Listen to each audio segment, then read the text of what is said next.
መድብልና ሞገስ የማይወጡበት በጣም ከባድ ችግር ውስጥ ገቡ። ሞገስም በጣም ተነገጠ። እንዲሁም መድብል የተደወለለት ስልክ በጣም አስደነገጠው። ቅድስትም ምንድነው ችግሩ በማለት ስልኩን ማንሳት አለብህ ትለዋለች። መድብልም በፍጹም ይህን ስልክ አላነሳውም፣ ስልኬን አንስቼ ወንድም ሞቷል መባልን አልሰማም፣ የወንድሜን ሞትም መስማት አልፈልግም ሞገስ እንዲህ ይላል። ሞገስም በጣም ይደነግጣል። ስልኩም ሲደወለት እባክህን አዲስ ነገር አለ ቶሎና በማለት መድብል ይደውለታል። ከሄደበትና እንዲሁም ደግሞ ሀብት ንብረቱን ለማስመለስ ከሄደበት በዛ ሰዓት ግዴታ መሄድ አለብኝ በቃ ይሄን ነገር አቋርጬ በሚል በሰዓት ፈርምና ሄድ ሲሉት እንኳን በፍጹም መታገስ አልችልም፣ ሌላ ቀን ይሆናል በማለት ሞገስም ጥሎ ይሄዳል። እንዲሁም መድብል አሁን ላይ በጣም ፈርቷል። በቃ ብሩክ ወንድሜ ሞቷል ማለት ነው።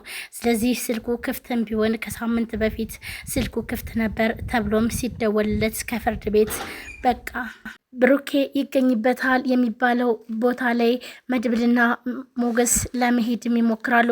ነገር ግን ደግሞ ሁለቱም ይፈራሉ። በቃ እዚህ ውስጥ ግን አውቀው ቢሆንስ እኛን ለማጥመድ ቢሆንስ በማለት ሞገስም እባክን መድብል እዚህ ውስጥ መግባት የለብንም እያለም ይጠይቀዋል። ሞገስም በፊት ምንም እንኳን ጓደኛው ብሩክን ቢበድለውም ነገር ግን ደግሞ እስካሁን ድረስ የበደለው ተጸጽቶ ወንድሜን ወይም ደግሞ ጓደኛዬን ማግኘት አለብኝ ብሎ ከወንድሙ ጋር የሚለፈው ግን ደግሞ መቼም ቢሆን ተስፋ አንቆርጥም፣ ግዴታ ሞገስ ኬን ማግኘት አለብን ብላል። እንዲሁም መድብል በቃ አሁን ላይ እኮ ትክክለኛ ወንድሜ ሞቷልም ቢሉኝ እንኳን መሞቱን አውቄ ቁጭ ብልም ጥሩ ነበር። ነገር ግን አሁን ላይ እንዴት ነው እሺ ወንድሜ ያለበትን ሳላቅ እስከ ዛሬ ድረስ የቆየሁት በማለት መድብልም ግራ መጋባት ቢያንስ እንኳን ወንድሜ ብሩክ ሞቷል ተብሎም እንኳን ባቅ ሁሉም ነገር መስመር ይዝ ነበረ፣ እያንዳንዳቸው ዋጋቸውን ሰጣቸው ነበር በማለት መድብልም ለሞገስ ይነግረዋል። ስም ግራ መጋባት እሺ ታዲያ አሁን ምን እናድርግ መድብል ብሎ መድብልን ጥያቄ ጠይቀዋል። መድብልም እኔ እንጃ ምን እንደማደርግ ግራ ገብቶኛል፣ ልፋቴ ሁሉ መና ሆኖብኛል፣ በቃ አላቅም፣ በጣምም ደክሞኛል በማለት ለሞገስ ይመልስለታል። አሁን ላይ ብሩኬ የት እንዳለ የማይታወቀው እንዲሁም ዋጋ ከፍለው የያዙትም ዝና ስላመለጣቸው አሁን ላይ ተስፋ እየቆረጡ ነው። እንዲሁም ዝናና ማህሌት ይገናኛሉ። ማህሌትንም ያች ጭራቅ እህትሽን ቶሎ እፈልጋታለሁ ይላታል። ማህሌትም በጣም ትፈራና ቆይ ግን ምን ልታደርጋት ነው? ግን ደግሞ እኮ በጣም ናፍቀኝ ነበረ፣ በቃ እኔ በናፍቆትህ ልሞት ነበረ እያለች ማህሌትም መድብል ዝናን መቸብቸብ ጀመረች። ዝናም አረባክሽ እኔ የምናፍቅሽ አንቺ ገንዘብ ስታጭ ብቻ ነው፣ ለማንኛውም ያቺ ጭራቀችን ጆሮዋን ይዘሽልኝ እፈልጋታለሁ ይላል።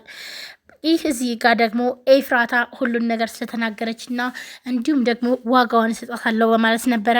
ማህሌትም ምን ታርክ እሷ እኮ አጨናንቀዋት ነው ስለያዟት ነው ይሄን ነገር እየተናገረችው ብላም ማህሌት ትነግረዋለች። እኔ ብቻ ምንም ይሁን ምንም አሁን ግን እሷን እፈልጋታለሁ። ደግሞ ቆይ አንቺ እየተራዳሽላት ነው ብሎም ይጠይቃታል። ማህሌትም እንደዛ ማለቴ አይደለም፣ ነገር ግን ደግሞ ኤፍራታ መናገር ፈልጋ ሳይሆን ግን ደግሞ በጣም ስለጨነቃት ብቻ ነው ብላ ማህሌትም ታስተባብልላታለች። ግን ደግሞ መድብል ዝና እሷን አግኝቶ ቦጫጭቆ ወይም ደግሞ ዋጋዋን መስጠት ይፈልጋል። ዝና አሁን ላይ በጣም የተናደደባት በኤፍራታ ሁሉን ነገር ከነ መድብል ጋር እየሰራች እንደሆነና እንዲሁም ደግሞ ሁሉን ነገር አጋርጣ ስለተናገረች አሁን ላይ እሷን ካገኘውኝ አለቃትም ብሎም ይላል። በቃ እኔ ማድረግ ብቻ ነው የሚፈልገው፣ ያለፈውን ነገር ማስታወስ በፍጹም አልፈልግም ይላታል። ምክንያቱም ደግሞ ኤፍራታ በጣም ጎዱ ወይ እንዴት ነበረ ብላም ስትጠይቀው ያን ነገር ማስታወስ አልፈልግም ብሎም ይላታል። ሰላም ሰላም፣ ጤና ይስጥልን ውድና የተከበራችሁ የቻናል ቤተሰቦች እንዴት ናችሁ? ለዚህ ቻናል አዲስ የሆናችሁ ሰብስክራይብ፣ ላይክ፣ ሼር በማድረግ ቤተሰብ ነው። ቤተሰባችን እናመሰግናለን። ውድ ቤተሰቦች ዛሬም እንግዲህ ምሳሌ ቀጣይ ክፍል ይዤላችሁ መጥቻለሁ። ብሩክ ምን አጋጠመው? እንዲሁስ መድብል ያስደነገጠው ነገር እናም አሁን ላይ አዲስ ነገር ተፈጥሯል። ብሩክ ይገኝበታል የተባለው ቦታ ላይ ብሩክና መድብልና እንዲሁም ሞገስ ይሄዳሉ። ሞገስና መድብልም ደግሞ በጣም ይፈራሉ። ይህ ሴራ ነው በማለት ከቀናት በፊት እንዲሁም ለአንድ ሳምንት የብሩኬ ስልክ ክፍት እንደሆነና እንዲሁም ደግሞ ብሩኬ በህይወት እንዳለ ከፍርድ ቤት ይደወልላቸዋል። ግን ደግሞ መድብል ይህ ስልክ እኮ እራሳቸው ሊከፍቱት ይችላሉ።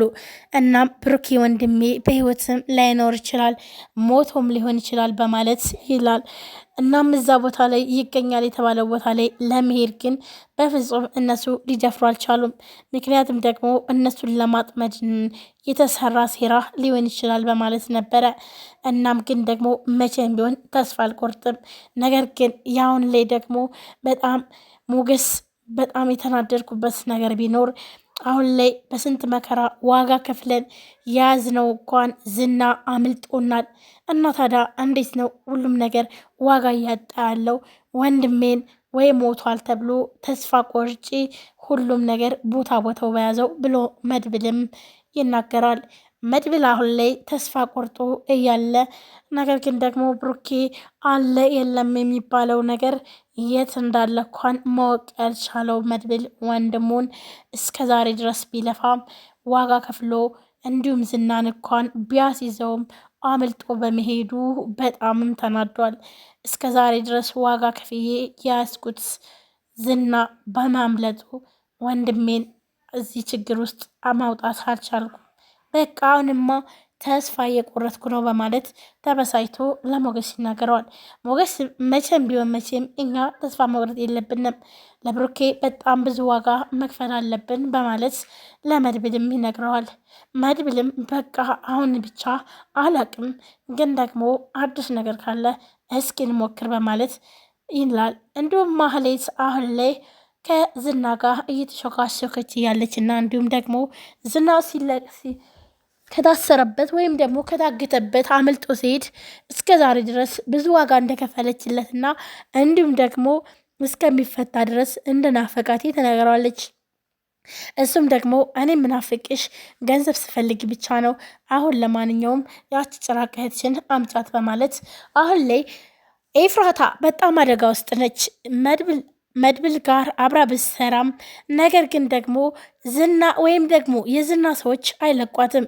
ዝናም አሁን ላይ ከእስር ወይም ደግሞ ከታገተበት ስለተፈታ ማህሌትን ማለትም ኤፍራታን አይለቃትም። አሁን ድረስ ኤፍራታን አምጭልኝ እያላት ያለው ማህሌት እንዲሁም ደግሞ የመድብል ሰዎች አብረው የሚሰሩትኝ ማህሌት ኤፍራታን እያፈላለጓት እስከሆነ ድረስ ኤፍራታ አሁን ላይ ህይወቷ አደጋ ላይ ነው። እናም ምንም ቢሆን እንኳን ኤፍራታ አሁን ላይ ማህሌት አሳልፋ መስጠት ግን ደግሞ አልፈለገችም።